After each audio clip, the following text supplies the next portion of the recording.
Maligayang Pasko sa inyong lahat. Sa wakas, ito na. Dumating na ang Kapaskuhan. Matagal na natin itong hinihintay. Actually, tayo mga Pinoy, um, meron, merong memes na kumakalat sa Facebook.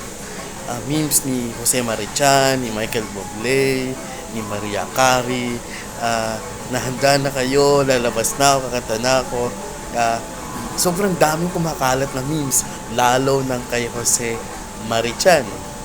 Ah, nung September, madalas na nating maririnig. Siyempre, pagpasok agad ng September 1, maririnig na natin ang kanta ni Jose Marichan, A Perfect Christmas, uh, Christmas in Our Hearts, White Christmas ni Michael Bublé, All I Want for Christmas ni Maria Carey.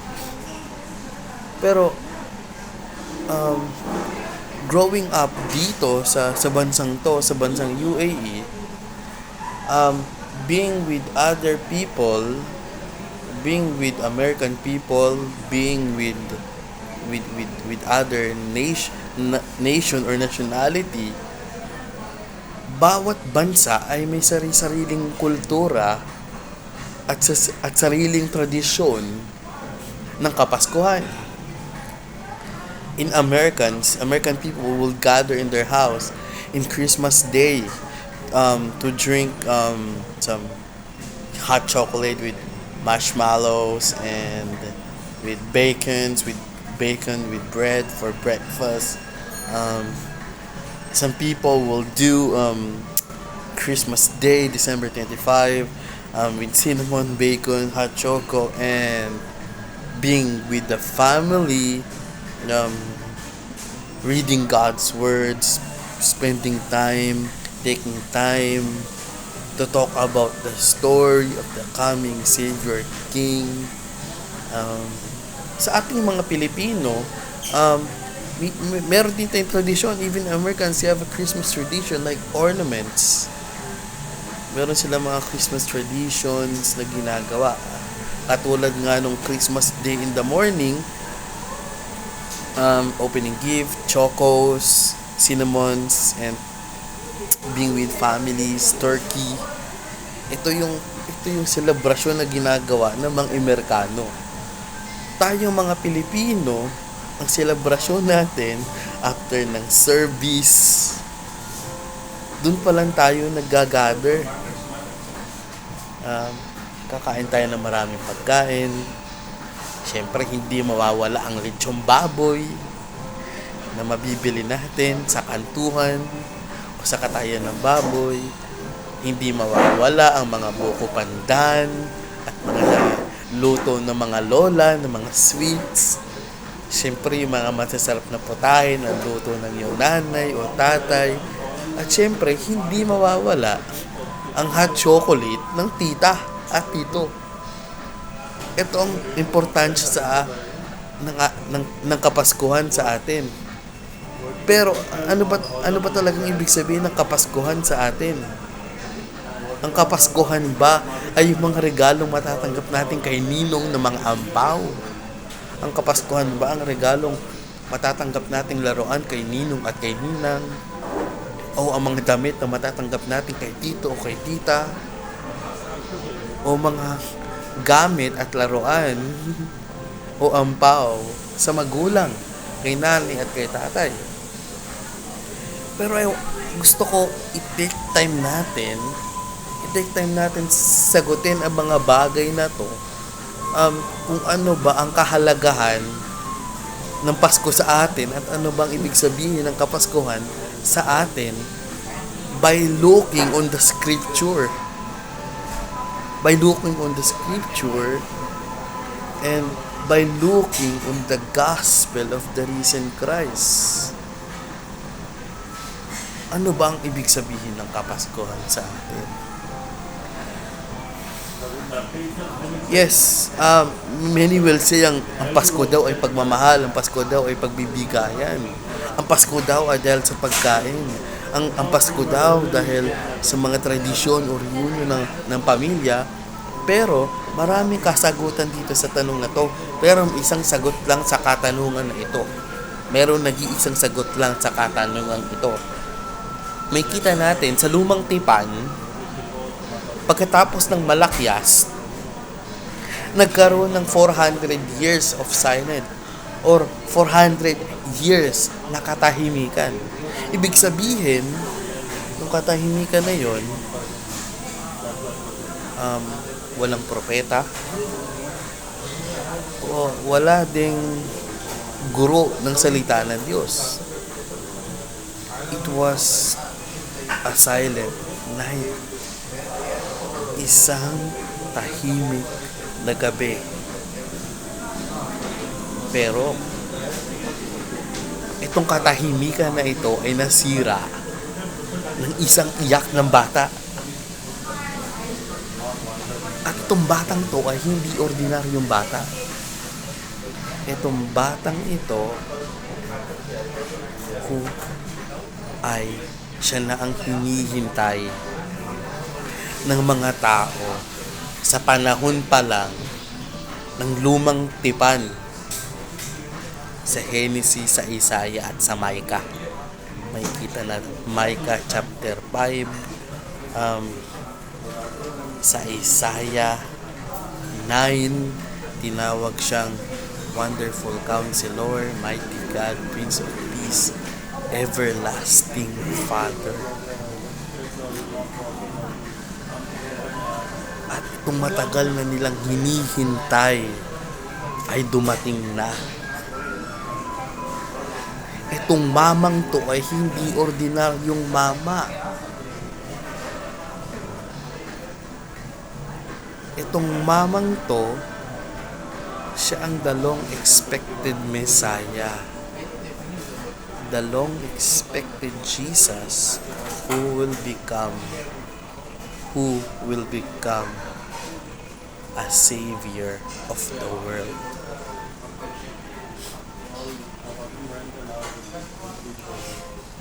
Ang alam lang natin sa istorya ng Kapaskuhan ay may batang pinanganak sa Bethlehem. Yun lang yung thinking natin, yun lang yung alam na alam nating istorya ng Kapaskuhan. Pero itong istoryang to, hindi lang siya pinanganak sa Bethlehem, hindi lang siya nanatiling bata. Hindi, the story continued, itong mamang to ay naging mama, namuhay ng perpekto na hindi natin kaya. Namatay sa krus ng Kalbaryo.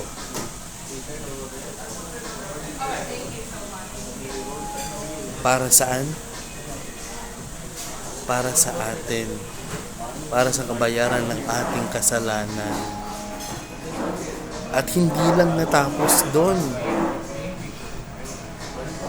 Ang istorya, siya'y muling nabuhay. Death could not hold him.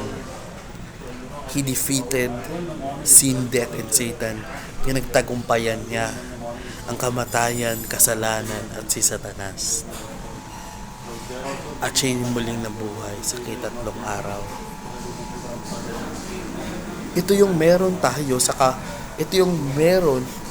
ito yung pag-asa na meron tayo sa Kapaskuhan. Ito yung reason kung bakit nagagather ang mga churches sa buong mundo, hindi lang dito sa bansang to. We gathered together to exalt the Savior's birth and reflect kung anong ibig sabihin ng Christmas. Ito rin yung reason kaya natin madalas kinakanta yung Joy to the World. Bakit? Because the Savior has come to us.